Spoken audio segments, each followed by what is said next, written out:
You had a farbrengen last night? Yes. Okay. So,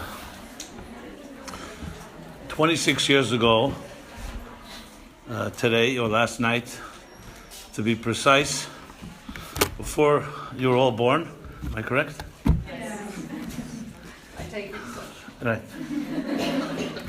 As do I. But 26 years ago, in 770, the Rebbe came back from the Ohel, and they davened Mincha and then Ma'ariv downstairs. And then the Rebbe, as was usual, began a Sikha standing from the Stende where he davened. And you can't say any Sikha, any talk the Rebbe gives as usual, but it was, let's say, the conventional approach. The Rebbe started speaking about the year, which was then Tavshin Nun Aleph. The Rosh Hashanah is the acronym Teish Nas Neflois Arenu. And the Rebbe started speaking about the Kviyas, the schedule of that year, and the days, Chof Zayin Nissan, Chof Ches Nissan, Chof Tes Nissan, Rosh Chodesh Iyar, Beis.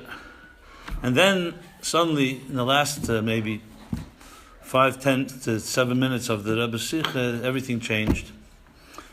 The Rebbe spoke words that were never really heard by Chassidim ever, and in a very dramatic and impassioned way.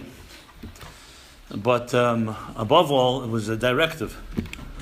And now that we're 26 years later, even though it's a long time, the words still are ringing in our ears. And if you hear that sikh, and I'm sure you've heard it maybe last night, if you haven't, you should listen to it, because there's nothing like the Rebbe himself saying it. To the point, I should be honest, that many people were very shaken by the Rebbe's words, because it almost sounded, the Rebbe spoke words that, even about himself, that sounded self-critical, if you could put it that way. But as we all know, the Rebbe speaks, it's Shechina Medaberes Miter Greinei, like every word coming from the Rebbe is coming from a higher place. So even words that maybe we don't understand or may seem appear one thing, always have critical messages. So I will just repeat just a few words of that Sikha, not the whole thing. You could listen again. I said I think it's worthwhile today. It's a good time to listen to those words, even though in Yiddish there's translations today and all that. But I'll just focus on a few key words that sadly, and that's why we're here, we wouldn't be sitting and talking about this if Moshiach and the Geula was here in the fullest sense of the word, that the directive and the message that Rebbe gave us then has not been fulfilled. So we cannot sit quietly on a day like this and just make it like another day. Just as the words were said then, every year, frankly every day, these words are repeated. The words of a tzaddik are eternal, especially words of that nature and of our Rebbe.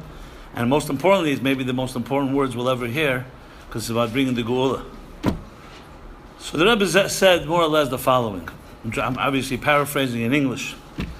He said that it's strange and complete shock, the fact that we could be here together, gathering together, Eden, more than a million of Eden, more than 10 Jews, and it's possible that the Geula should not come.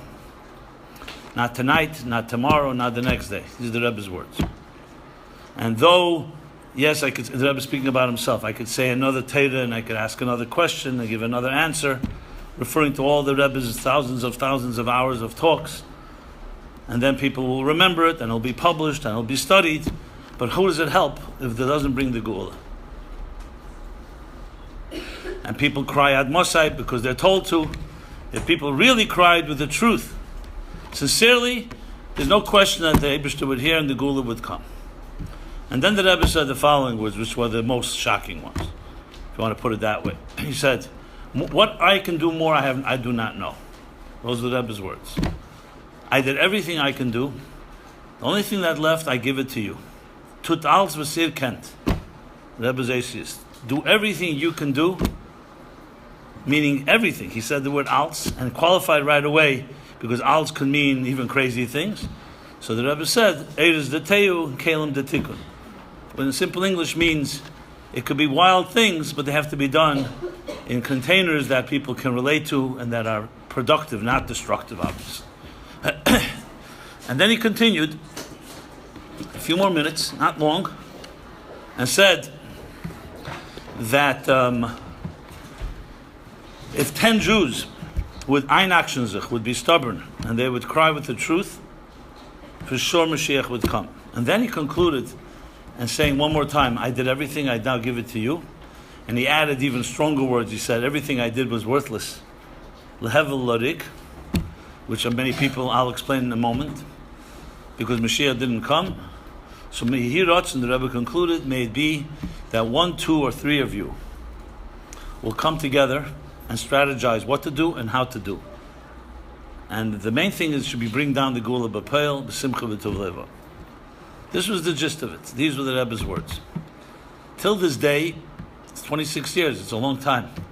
Chassidim then were all confused, were all shaken up.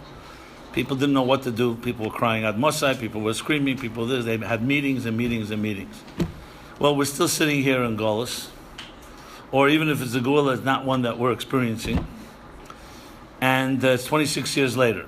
So you could say, what can we do? If nobody's done anything in 26 years, what are we going to do here? Well, we're not trained to think that way. The Rebbe did not think that way. The Rebbe didn't train us to think that way. So I want to make some practical suggestions, and especially being that you're a younger generation that's not jaded by and not affected by the past, maybe you could do something that was not done till now. Simple, blunt and simple, straight as that. But I want to just first explain 1 or 2 words that the Rebbe said that many people have misunderstood, at least in my opinion. Chaz v'shalom and chaz v'shalom to say, God forbid, that the Rebbe, I don't want to even use the words, but some people speaking pessimistically or desperately or negatively. It's not the Rebbe b'chla. Anyone knows, even if you're familiar with the Rebbe, even one drop, everything was positive, everything was forward thinking, everything was progressive, everything was about the future and changing the world. The Rebbe led a whole generation after the Holocaust not to be depressed, to stand up strong and to fight.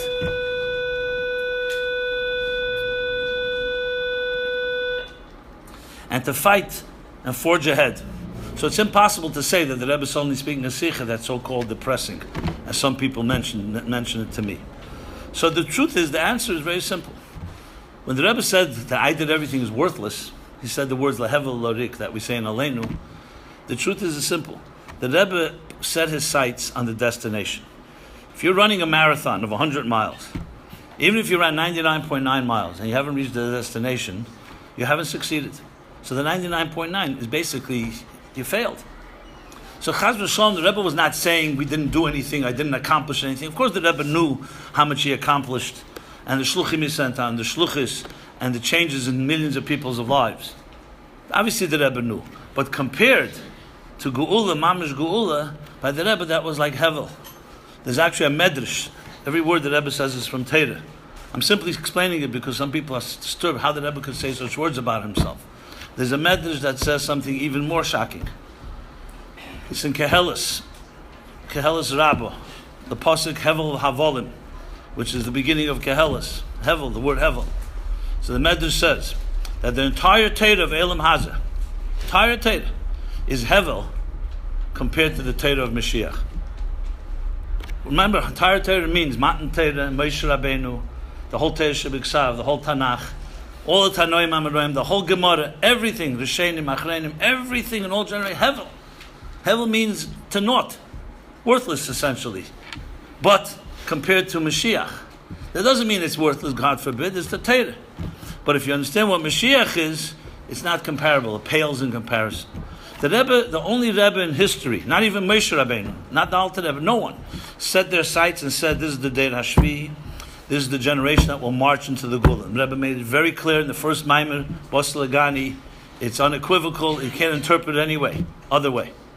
So when they set your sight to the full destination, you can run 1,000 miles, but if you haven't reached the destination, it's still lehevel, because the goal is the destination. But here's the good news. The good news is that Rebbe did not, Chaz v'Shalom, unload, so to speak, the responsibility from himself. That's ridiculous. The Rebbe is a Rebbe, and anything we have is keiches that we get from the Rebbe. The Rebbe was simply saying that whatever reason, mysterious reason, which we understand or not, that he is giving us the koyach, his koyach, to do the last drop. He did whatever he can. He gave us the resources, gave us the directives, he gave us the language, he gave us the tools, everything we need. But for some reason, there's something we must do. And that is also the koyach of the Rebbe. God forbid to say the Rebbe said, I did my job, now you take it over. But no one ever said such a thing, doesn't it? It's hepech everything in Yiddishkeit. The Rebbe himself always would speak about the koyches of the Rebbe. The Rebbe gives the koyches. But whatever reasons, there's something we must do. In a way, kavyochel, so to speak, the Rebbe cannot do. And that is, the Rebbe is not going to go to every corner of the world physically and do other things that we must do, which I'm going to talk about, because I think the most important thing is what can we do? What should we do? Rebbe once said in a Fabrengen, and it's printed, he said that the Etzem, essentially, the Rebbe himself could have brought Moshiach, could make a dir b'tachteinim, doesn't need anyone. But he wanted to be mezakeh and give the merit to others to also participate. So however you explain it, that is, however, the directive. You may know that the Sunday after Chof Ches Nissan, it was a woman went by dollars. Have any of you seen that video? Well, it's a very emotional video, a very moving video, and she starts crying to the Rebbe in English. She says, Rebbe, you're leaving us hanging. Those are her words. She was referring to the Rebbe's words. You're leaving us hanging. And what's going to be with us? What's going to be with my child? I did a little research. She lost her child. And she's crying to the Rebbe, what's going to be with my child? You're leaving us hanging. Giving us... So the Rebbe responds and says, if Klal Yisrael can't do it, you expect one person to do it, referring to himself. So she says, basically, you're not one person. She doesn't use those words. She says, you're the Rebbe. So then the Rebbe says, if I'm the person you're saying I am, I'm telling you what you should be doing. And then he points, you and you and you and you. Every one of you must do what you have to do. Basically repeating word for word what he said Chof Ches a few days earlier. So here is a woman that is not, she's not putting it on, a sincere cry. And you could imagine the Rebbe with all the rachmanas the Rebbe had on everyone. And we saw it so many times. Here's a woman crying for her child, crying for Klal Yisrael, and still the Rebbe insists that's what it has to be. So again, whether we understand all the reasons, we don't need to understand, but the maskana, the conclusion is clear. And then unfortunately, sadly and tragically, 11 months to the day, and we all know 11 is a big number by us, Yud Aleph Nissan and so on. 11 months to the day when the Rebbe said the Sikha 26 years ago, was Chof Zayin Adar. 11 months. 11 months, and then the Rebbe that night, Monday, had a stroke. And in the most tragic way, what the Rebbe had said 11 months earlier was fulfilled in ways nobody wanted. That physically, again, whatever mysterious reasons God has, I don't know, but physically the Rebbe did not speak to us and did not write to us. And then the Gashmias, it is left in our hands. And here we are today. Now I say our hands, again, I reiterate, I don't mean our hands, it's our hands as an extension of the Rebbe's keiches. Because we are the Rebbe's children, we are his soldiers, we are shluchim and shluchis, shluch shalom and kamese. Whether we like it or not, we represent him. I saw a letter, Rebbetzin Garelik, in Milan, Italy. So she and her husband went out on shlichus, one of the early shluchim, in the year 1959. Tavshin Yutes. And I checked with her, and there's a letter that the Rebbe wrote to her in English. If any of you want the letter, I'll be happy to pass it on. It's an unbelievable letter. And I asked her what the background behind. So I'll first give you the background, then I'll tell you what the Rebbe writes to her. She was a shlucha, a young woman, just got married. Her husband, Rabbi Gershom Gerelik, shluchim in Italy. They had no clue what they're doing there, but they were shluchim. She began teaching. That was part of it. Taught a Tanya class. Then she was invited. Switzerland is a city, I forgot which city is on the border. It's not Zurich, I think it's... which one? Okay, there.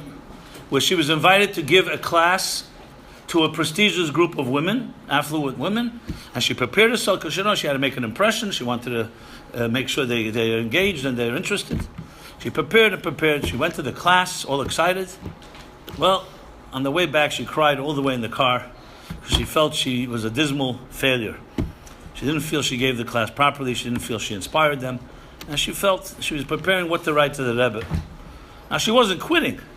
So she wrote a letter to the Rebbe. She's not quitting. She'll help her husband, but it's not for her. She's a young girl. She doesn't know how to teach Tanya. She can teach Tanya to little girls, but not to prestigious women. That was the gist of it. The Rebbe responds in an English letter, as I said, around the 4th paragraph. The Rebbe says, about that which you write to me about your thoughts, about what you're not capable of, I assume you didn't mean to say that the one who sent you didn't know what he was doing. And he repeats again the Rebbe, by saying that you can't do the job, I'm sure you don't mean to say that the Mashaleach, the one who sent you, didn't know who he chose to send. In other words, basically, you're saying that I chose the wrong person. So you can imagine that she changed her mind very quickly. And that's how we have to look at ourselves. The Rebbe said the word tut alz v'sirkent, and he said clearly in the subsequent sichos that he doesn't mean only the leaders. He means anoshim, noshim, v'taf, everyone. In a number of sichos, the Rebbe made it very clear, everyone. That everyone has to do whatever they can. So you could start saying, who am I? Little girl, young woman, the people much greater than me, bigger mashpiyim, bigger fashter, bigger people understand better. The Rebbe did not accept that. And just like with the story of the Rebbe and Zagarelik, we cannot second guess the Rebbe. He said, you have the power, you have the power. You can, in a Fabrengen, you can talk about how humble you are. But the Alter Rebbe writes in introduction to Tanya, we don't play a game of shifla shel sheker, which means false humility, especially regarding a shlichus the Rebbe gave us. So I think it's pretty clear and adamant what the Rebbe said and demanded of us. What I'd like to focus on right now is the most important question that everyone asks. Okay, so what is it? So what does that mean? Fine. We all understand that's what the Rebbe wants of us. It's 26 years later. What are we supposed to do? So I'm not going to tell you what you're supposed to do. I'll just throw out some thoughts and suggestions based on the sichos the Rebbe spoke in the weeks afterwards. But I want to begin with one more thing that the Rebbe said a few years earlier. Basically, the talk of Chof Nissan was almost word for word of a talk that Rebbe gave 4 years earlier that nobody even noticed. It was a big, long Fabrengen Purim, Tov Mem Zayin, 1987. So we're talking about a little more than 4 years before.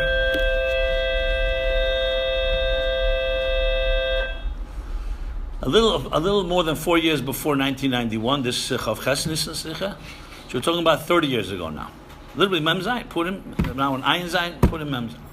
So middle of the Fabrengen, the whole Sicha, I think is the 4th Sicha, also worthwhile listening to, that the Rebbe speaks and says almost word for word what he said Chof Nissan 4 years earlier. However, it was so swallowed up then in a 6-hour Purim Fabrengen that most people forgot it, including me. I remember later when I started thinking about it, I said, 1 second, this is similar to what the Rebbe said that. He didn't say it quite, it wasn't so short and it wasn't as sharp, but he said these words. The Rebbe said, why did the Gula not come till now? The Frierdiker Rebbe promised in Tovshin Gimel, Tovshin Dal, that Aptil Tshuva, Aptil Gula. I'm not going to repeat the whole Sicha, it's a long Sicha. Why did it not come? So the Rebbe said these words, and these are quite strong words. He says, La'achre Yegiyah. You all know what that means? After exerting myself. You don't hear from the Rebbe very often that he'll say that I exerted myself. After I exerted myself in looking for an answer. And he's telling us that he struggled with this. The only answer I found, and he says these words, that the shlichus to bring Moshiach and Gula has gone over from Hanosi to Al-Koil. He doesn't use those words, Chof Nissan, but they're similar. Ich getan alt, and now I give it over to you. And again, it does not mean replacing, God forbid. It means an extension. That we have to do something with the koyach that the Rebbe gives us. So that Purim Sicha, if you hear it, there's a lot more detail there, because the Rebbe spoke for an hour about it. And spoke about Shev Mitzvahs B'neiach and a bunch of other things. So what I'm going to say now is a summary of some of what the Rebbe said Purim, but more importantly what the Rebbe said after Chof Nissan, because you can imagine, Chassidim wrote into the Rebbe, what does he want us to do? Even though, of course, it goes against what the Rebbe said. He says, you should figure it out. You're asking me. That's what the Rebbe answered. But he did say in some of the Fabrengens after the Chof Nissan, 26 years ago, some thoughts. And the first thing the Rebbe said was, two main things, I should say, 2 main points. And this is relevant to everyone. One is, Lilmed Inyan Gula Mashiach, to learn about Gula Mashiach. Now, I'm sure you've heard this line many times. But what does this mean exactly? Because if you think about it, it's not as dramatic and as exciting as the Rebbe's words that I done everything and now I'm giving it to you. So back to square one, some people. To learn Yoni Gul Mashiach, we're back to learning Torah again. If the Rebbe wants something really dramatic, why don't we do something really revolutionary? However, if you read and learn the sikhs about what the Rebbe is saying, it is quite revolutionary. And let me explain it in simple English, that for all of us to understand. If you go on Mivtzoyim, you meet a girl, a woman, who, let's say, a secular person. They don't know what Yiddishkeit is, they don't know what Torah is, they don't know what Geula is, and Mashiach. And they ask you a question. They say, you're a Lubavitcher? Yeah. You talk about Mashiach? Yeah. Can you tell me what is Mashiach? What would you answer? I'm not asking, it's a rhetorical question. What kind of answer would you give that's going to be adequate, that's going to inspire this person? Now, I'm saying I hope many of you have good answers, but what I've heard, even from scholarly young women like yourselves, and from scholarly Bachrim and so on, is quite inadequate. Why? Because if you don't have an answer for yourself, it's very hard to give someone else an answer. Of course, you could say a lot of lines. There'll be world peace. The Rambam says there won't be famine, there won't be war, be a world filled with divine knowledge. Molor is Deus Hashem. We just said the Haftarah Achron Shapesach, a whole bunch of Yehudim promises that will be. When I was a kid, I remember in 4th grade, our teacher told us, Mashiach will come, ice cream will grow on trees. And we were all excited because we all love ice cream. But later, I got a little older, I found out that that's not necessarily true. And frankly, is that what the Gul is? I understand it's a good, nice way to explain it to children. So, how do you explain to someone? I'll pose the question even more provocatively. Here we are in the Seminary. This is Crown Street, Montgomery Street. I'm not sure where this is. Kingston Avenue, we have Brooklyn Avenue, New York. You know Crown Heights, right? Tell me. Mashiach comes now in the next hour in Mitzvah Hashem, hopefully, and we go outside in the street. What will the street look like? Will there still be a pizza shop? Will there be birds? Will there be trees? People will be going to work. What will be happening exactly? One second, let me finish, and then you'll give your answer. Okay? What will the world look like? What will your world? What will your house look like? Will it look different? Different rooms? What will it look like? Have you ever thought of this question? I hope you did. But what's the answer? If you cannot answer this question for yourself, how are you going to explain it to someone else? And realistic. I'm not talking about you say miracles will happen and God will do all kinds of things, Chisamesim and so on. Firstly, as we know, it doesn't happen immediately. There are stages and so on. And especially if you learn the Rambam and you learn Chassidus, you should have an answer. The reason many of us don't have an answer is because we learn it theoretically. Abstract. Like many people say, there'll be Gili Alakus everywhere. And someone say, can you explain what Gili Alakus looks like? Not that simple. Well, I understand. There'll be a Beis HaMikdash HaShlishi rebuilt. We understand. That's a physical thing. Har HaBayis now is desolate, and there'll be a Bayis Shlishi. But that's a physical manifestation. What will the world look like? Now, frankly, if you have a learned Chassidus, and if you have no concept in Ruchnis, or in what is called Elikus, it's very hard to answer this question. Yes, you could say world peace. You could say there won't be murder anymore. There won't be crime. People will be nice. That's an easy one. But many people are nice today. So everyone will be nice. But is that going to be a miracle? So the first thing when the Rebbe says, Lil Midyon Gul Mashiach, not just saying learn it like you learn Hilchas Shabbos, you want to know what to do Shabbos, what you're supposed to do, what you're not allowed to do on Shabbos, you learn laws of Shabbos. Mashiach is not about a technical thing. Mashiach is a state of mind, it's a state of awareness and consciousness. But if you don't learn about it, there's no way you can live it. Comes to, let's say, Mivtza Neshek. You don't need to learn all the halachas of Neshek to go Friday and Mivtzoyim and meet a girl or a woman and encourage them to light Shabbos candles. I mean, you need the basics. You need the kit, the bracha, and so on. It doesn't take much to know. And the main thing is the action. That before the shkia, 18 minutes before the shkia, you light the candles or Yom Tov candles. Same thing with all the Mivtzoyim. When it comes to Mashiach, what exactly is the action? Obviously, all mitzvahs bring Mashiach. Tzedakah speeds up the coming of Mashiach. But what is the action of teaching people about Mashiach? It's education. It's awareness. If you can't envision it, there's no way you're going to relate to it. If indeed it is a world of miracles and Tchisa Mesim and all that it is, it's almost impossible to imagine that because we've never seen it. So we have to be able to envision it in our lifetime. And therefore, I would say that no one here in this room, including myself, including everyone, including every person who considers themselves a chassid or heard the Rebbe's words, cannot go away this day, Chof Ches Nissan, without being able to explain to yourself and to another person, what does it look like, the world of Moshiach? And let's start not the world, let's start your world, your street, your house, your room, and so on. And I guarantee you set your mind to it, you'll find the answer. I'll give you the brief answer. In one of the sikhs right after Chof Ches Nissan, it was Shabbos Parshas Achrik Deshim, a few weeks afterwards, the Rebbe spoke about this. He said that people want to know, what does it mean? So he said, you have to look at the word Geula. What is the word Geula? It's made up of a word called Geula with an aleph. We talk about Geula the Geula, which is very strange. Geula is Golus, Geula is redemption. So how do you have that 4 out of the 5 letters of Geula are Golus, and only one change, an aleph? So the Rebbe explained, because Geula is not changing the world. Geula is revealing the aleph in the world that already exists. We're not talking about destroying what we have. And then the Rebbe went on to say that he's gotten letters from people who are concerned. Says they schrecken sich, they're afraid, they're frightened about all my talk about the Geula, because they're afraid. And since he says Heint is benalts often, so everyone writes openly, meaning candidly, and they're afraid. Why? Because they built up businesses, and they built up equity, they built up connections, and they have furniture, and they have homes. What's going to happen? Mashiach comes. Everything they built up, their careers, and everything they built up in this physical world will all disappear. And the Rebbe smiled, I remember, by that Farbrengen, and said, there's nothing to be afraid of, because that's not the case. Everything you built up will be there. But with one key difference. You'll see the aleph in it, the aluf shalelim, the alakus in it.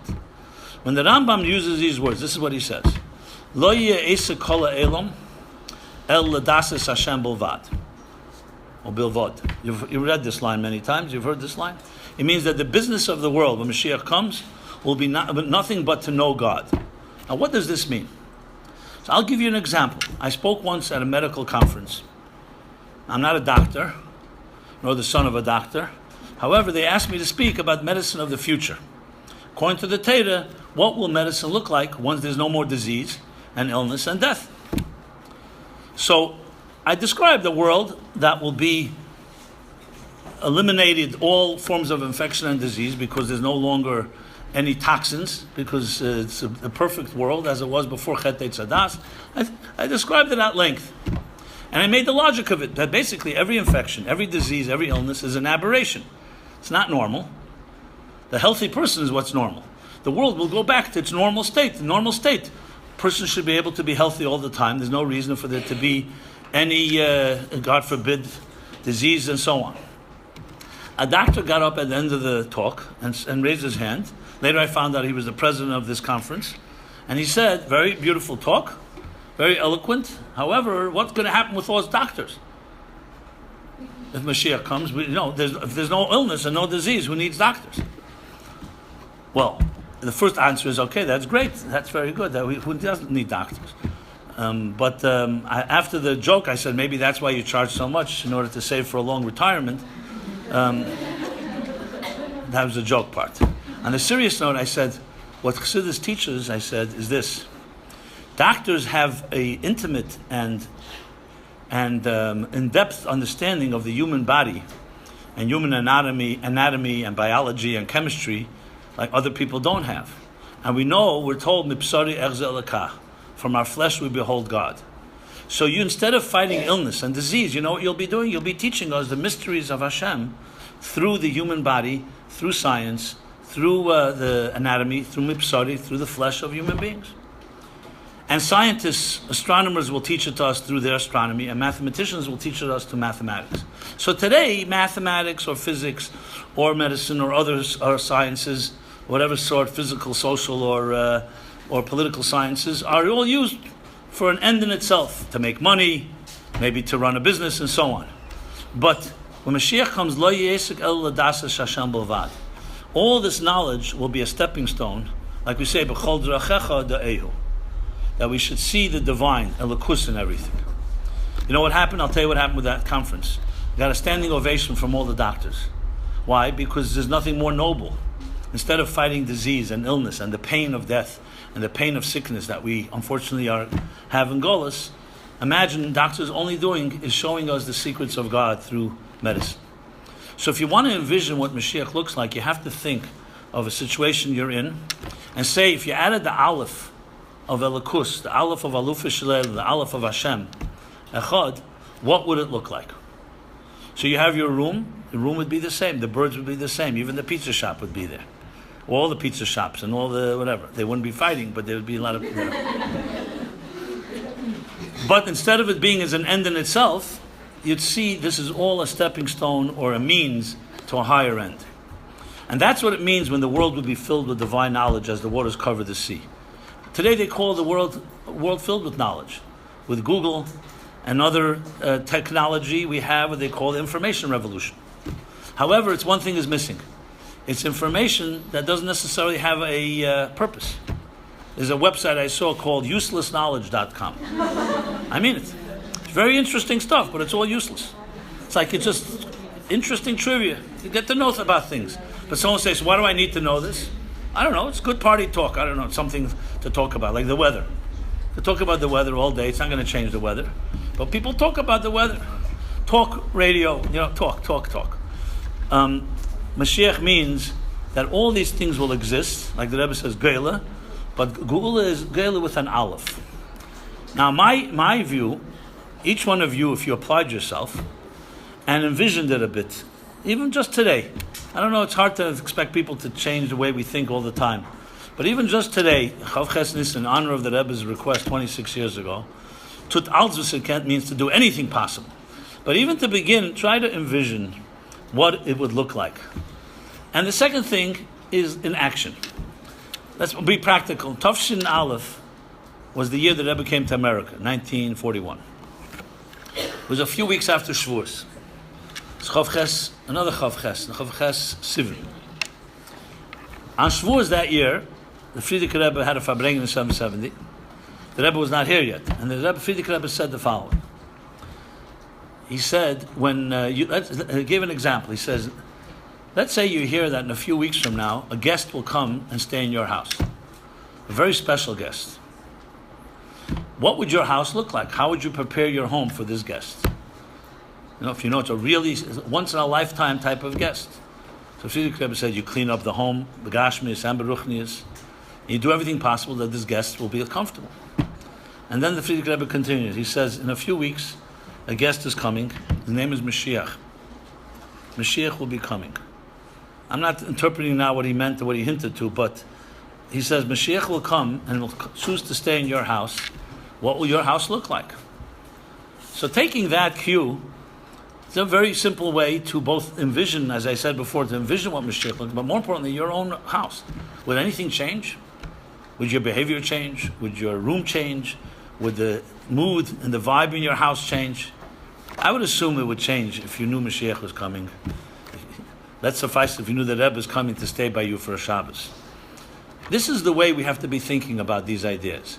If you keep it abstract and theoretical, trust me, it's going to remain exactly there. Until we don't make it a tangible reality, which means that you at least can envision it in a way that is exciting and appealing to yourself. And unless you can demonstrate in some action way that you're living and tasting it somewhat, even for a minute, then you're on your way. Then also you can explain it to someone else. Guarantee you can't explain it to yourself how you're going to persuade someone else. I'm not talking about persuading, convincing, I'm talking about exciting someone, making it appealing, as I said. This is one, in my opinion, thing that anyone here can do, and it's a directive straight from the Rebbe. I didn't come up with a new Heirah here. In those sikhs, you can look it up, Sazrim Etzera, and I just mentioned Achrei Kadeshim, right after, these are the Shabbosim after Chof Ches Nissan. The Rebbe elaborated week after week of what we're supposed to be doing. Now, of course, the big question many of you may ask, as I do as well, so what happened? What happened these 26 years? Well, I don't have an answer to this question. I'm not going to give excuses. I'm not going to start answering for others. I can only speak about myself. Maybe we're lazy. Maybe we remain abstract and we don't really bring it down to pale into action in our lives. Maybe a combination of that and other factors. Maybe Golos has gotten to us. Let's be honest. We have Golos mentality. And we don't think of pizza shops or medicine or other things as a means to God. That, let's be, as I said, honest. And we're very accustomed to that. And comfort zones are very comfortable. You like your comfort zones? Does anybody like to be disturbed from their comfort zone? Not that easy. So, Rahman al-Islam, 100 years ago or 70 years ago, Jews had no choice because the Nazis and the Soviets and the pogroms and the Cossacks and the Inquisitors and the Crusades forced us out of our comfort zone. We didn't have a choice. But today we're comfortable. We're comfortable, let's be honest, we're comfortable. I'm not saying, obviously everybody has their challenges and we have illness issues and we have health issues or people have, there's losses. I'm not suggesting everything's perfect. But as far as oppression goes, you could sit here and learn all day as you like. You can be as Jewish as you want. There's no one watching us from outside, taking our names and arresting us because we're Jewish. We're not being hauled off into cattle cars and being exterminated and cremated. Chmon al-Itzlan. So our challenges are minimal to what it once was. But one of the blessings of comfort has also a curse. And the curse is called apathy. You know this word, apathy? Indifference. Apathy. As they asked one person, they asked him, what's worse, apathy or ignorance? He said, I don't know and I don't care. That's apathy. It means I don't even care. So if you talk to someone, they disagree with you, at least someone's disagreeing. But apathy is the kiss of death because it means you're sharing with someone a life-shattering experience and they yawn and fall asleep on you. That's apathy. No one to talk to. No one's home. Unfortunately, most of us are in our comfort zones. And I include myself as well. I can't say I did nothing, but Alzus McKen, I definitely did not. And I can't point to anyone that did. So then, here you are. You're the people that Rebbe called the Noshim and Bonus Tzidkonius of our generation. That you will lead this generation to the Gula. The Rebbe said that. Again, whether you like it or not, that's what he said. Whether you think you're worthy or not is irrelevant. The Rebbe said that. And you're a young generation that's not jaded and hopefully not cynical and skeptical as people that, as they get older, often become. So I looked to myself, saying to myself, the Rebbe changed the world with young people like you.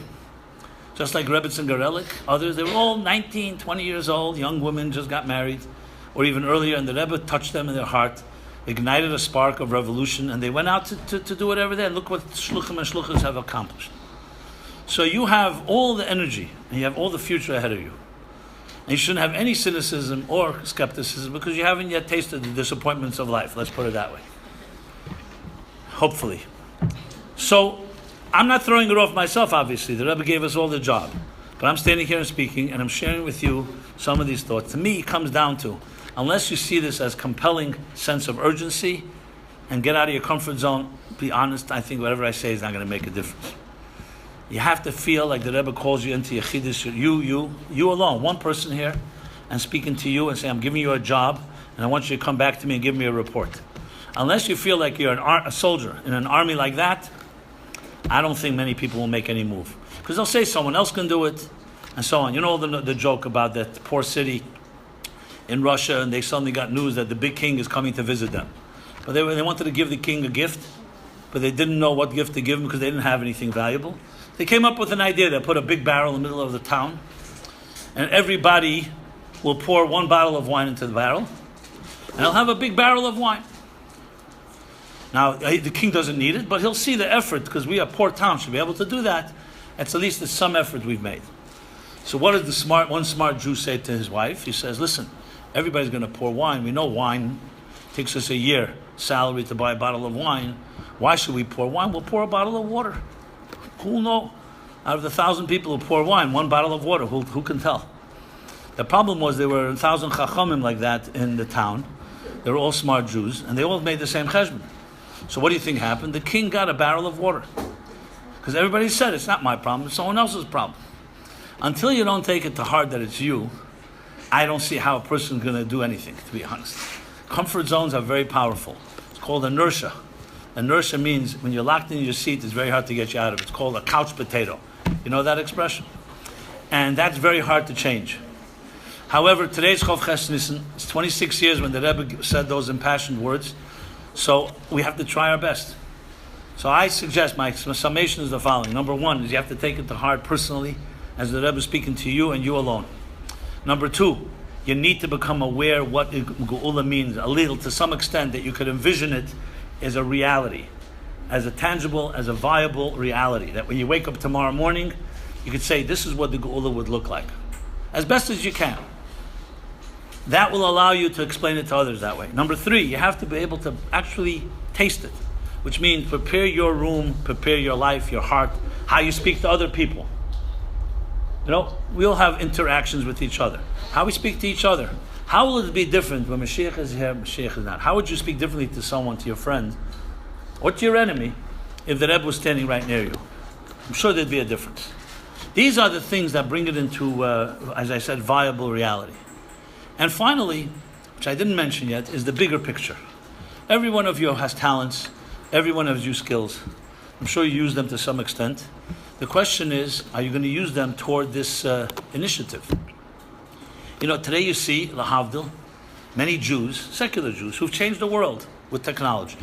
Mark Zuckerberg, Facebook. I don't even know if you know what that is. You're not supposed to know what it is. You have Sergey Brin and Larry Page and other 2 Jews. Google.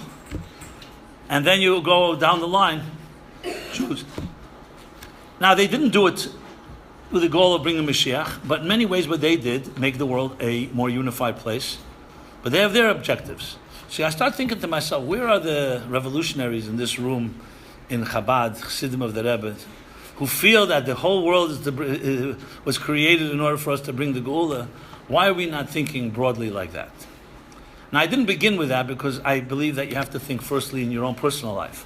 But if you really want to think big, and you read those sikhs of the Rebbe and hear those sikhs, you'll see the Rebbe thinks about changing the world. That Purim sikh, he talks about Sheva Mitzvahs B'nai Neich. You have to see how he speaks about it. And again, he says everybody has that job. So you'll say, 1 second, I can't even deal with Jews, let alone with non-Jews. So I'm not going to go into detail about that. My point is, those of you that are broad thinkers and maybe think a little globally, yeah, there are global ways you could change the world today without going very far, with pressing some buttons. You see it. It didn't exist. There was not such a concept before Gimel Tammuz. I can tell you, I wrote Fabrengens, I was a chayzer, I published the Rebbe's talks. We used a typewriter. You know what a typewriter is? You ever seen a typewriter? A real typewriter. You see them in museums. No one uses typewriters. I remember when we got the first computer in 1982. I remember the first fax machine. I remember the first internet was born literally right after Gimel Tammuz. There was no email before then. So it's a world that you were probably, it's like a prehistoric world. We had the dinosaurs, donkeys, and camels. Let's put it that way. Snail mail, as they call it today. But a little more modern than that. But you get the idea. Today, I'll share with you a story. I was traveling once on Shabbaton to East Hampton. I stopped for gas at a gas station in some hick town there, like over the road. And I'm filling up my car. I'm filling up the car. And there's a guy parking, right near the gas station was a club. So there was, I guess, a Friday night party going on. And he was parking cars, and he asked me if I'm staying for the party. So I told him, not this party, I'm going to another party. So he said to me, what party are you going to? So I said, it's called a Shabbos party. And so I described to him a little what a Shabbos party is, Shabbaton, and the Fabrengen, and so on. He looked to me like a guy who was maybe 19 years old, some redneck guy from that shtetl there, that town. And he was very intrigued. He started asking me questions. What do I do? He says, what do you teach? What do you write? I told him, I write, I teach, I'm an author. And he said to me, do you send out emails, like thoughts, email thoughts? I said, I do. He gave me his email address. He said, send it to me. So I did that. I went on to East Hampton, stayed Shabbos there, came back after Shabbos to New York, and I gave it to my office. They added his name to the email. I mean, I remember the story, but I never thought I'd hear from him again. This is a story that happened around 10 years ago. Around 3 years ago, a little less than 3 years ago, I get an email from him. Listen to this. He says to me, you probably don't remember me. I was the parking attendant in a gas station that you stopped 7 years ago. And you probably didn't remember, and who remembers every time you stop at a gas station? But I want you to know that I'm Jewish. I have a tragic life. My parents, when I was very young, were both killed in a car accident. And I was brought up first by relatives and then by friends, and I was thrown from one foster home to the next. My life was a mess. Really no life. I never had any Jewish education. And your email is the only thing Jewish that I have in my life. And I have to tell you, your emails have become my synagogue. I pray with them. the one that came in for Parsha Miketz, and he writes Parsha Miketz. He tells me the thought that he had. And he says, that's what I do. I don't go to synagogue. I stay home. Yom Kippur, Rosh Hashanah, Sukkot, whatever order. Purim, Hanukkah, Purim, Pesach, Shavuos. And he gives me a whole list. He says, and gave me a little thought on each one. He says, this is my Judaism. Now I did remember him. I didn't know this. I was like so moved by this. I said to myself, what does it take? I didn't even have to do anything. I just gave the name to my office. His email's in the system. You press the same button, you reach 1,000 people, you can reach 1,000,000 people. And I said, what would the likelihood that he would come to New York to a class of mine or to my house for Shabbos? He wouldn't come. But he's sitting in his place and the email reaches him. And I said, that's the miracle of technology. That's Moshiach's times. When the Rebbe spoke about technology, he didn't mean it should be social networking for people to have fun or entertain themselves or even for business. It's a tool the Eibishter gave us to reach people without having to travel, without time and space limitations. You can literally reach billions of people. Billions. I'm specifically using that number. Without cost and without extra effort. I'll tell you what happened after that. I became a crazy fanatic of collecting emails. Because I saw it's such an easy thing to do. I'm sending out a thought anyway. Might as well get as many emails as I can. And that's what I do. Many times I go, I was just at a Pesach program. I said, anybody has email? I'm like unabashed about it. I'm unashamed. I tell the story. I said, anybody email? And people always give me their emails. Obviously I don't use it for personal use. It's not soliciting them. And I'm not selling anything. So you all use email, I assume, or whatever other technologies or WhatsApp. Think about this. You may use it for personal reasons, fine, do it. But what is Goyla Geula regarding technology? Very simple. You get a warm thought, a spiritual idea, something inspiring. Share it. Share it with 5 people, share it with 50 people, share it with 1,000 people, whatever list you can build. You share a kind thing, you never know, you can bring a smile to someone's sad face. You can bring hope to someone who feels hopeless. You never know what's going on by other people's lives. We all know that you can't look at the surface. It's such an easy way. You don't even have to visit them. Now, obviously, if you could visit someone, great. I'm not dismissing that. I'm just pointing out how technology is literally a Mashiach-dik tool. But you have to think Mashiach-dik. If you're not, you're going to just use it for wherever your comforts are. What are your comforts? You're saying hello to somebody. What are you doing? What are you this? All the gossip. I'm on a few WhatsApp groups. I don't even go there too much. It just kills your time. But I guess you guys have some time probably on your hands. But imagine using it for a little higher purpose. Without taking away. Geula, as I said, Geula is not eliminating what we have. It's taking what we have and adding a dimension to it. A higher consciousness, if you wish. If that word means anything to you. And that's the bottom line. So if you think like that, and you train yourself to think like that, and you act like that, that's what the Rebbe asked of us. He didn't ask us to do miracles. He didn't ask us to part the sea. He didn't ask us to change things in ways that are beyond our power. The Rebbe would never ask someone to do something that you're not capable of. But this he asked us. I don't see anyone in this room that's not capable of what I just said, to some extent. If someone disagrees, please raise your hand. Everyone's capable. On your level. Some may be capable much bigger, What's wrong with building a 50,000 person list that you share once a week or once a day, a nice, beautiful thought, a personal thought, an emotional thought, a godly thought? Do you think it's that difficult? It's not so difficult if you set your mind to it. And 50,000 people is a lot of people. And remember, it gets viral because 50,000 have friends and they share it and they share it and they share it. So it's not that complicated today. 20 years ago, guaranteed, 26 years ago when the Rebbe said the Sikha, it wasn't as easy as today. Because then there was no just technology. It didn't exist. There was no pressing a button and sending email. It just didn't exist. Let me just tell you that. In no shape or form. There was no websites yet. I'm not exaggerating. We had a bulletin board system in 1991. I won't even bother to tell you how tedious that was. It was a little more advanced than a typewriter. You had, dial-up modems began in 1992 maybe. I don't even know if you know what that is. The bottom line is what we have today, the access, the ability of your Futsa Mein Secha Chutza is unprecedented. Now, I can go on and on. I think I made my point. We're all in this boat together, but I think you have an extra kayach. Because the Rebbe did say that the women and the girls of the generation, for some reason, are a little closer to the truth and a little closer to Mashiach than the men. Whether it's because of male egos or men like their comfort zones more than women do, I'm not sure. That you could analyze. But the bottom line is, you have a bright future ahead of you. And Hashem should bless you all to fulfill the Rebbe's shlichus that He's given each one of you. And b'shotev mitzlachas, build beautiful Chassidus homes. and continue this, and we should already have the Gula before then, but we have to do our part. I have no question that Rebbe's words will be true in the sense that he said, do your little thing with sincerity, and that can be the thing that tips the scale. Because the Rebbe said clearly, this doesn't mean we have to change the whole world. It means you have to do your part. But without one effort, or a little effort, I don't think we can stand honestly in front of the Rebbe on a day like this and say we tried. At least you have to make the attempt. And that attempt itself, in some way, will definitely tip the scale, and we should be zeicher to the Gula today, together with the Rebbe and with the Gula Amitis Vashleim. Thank you.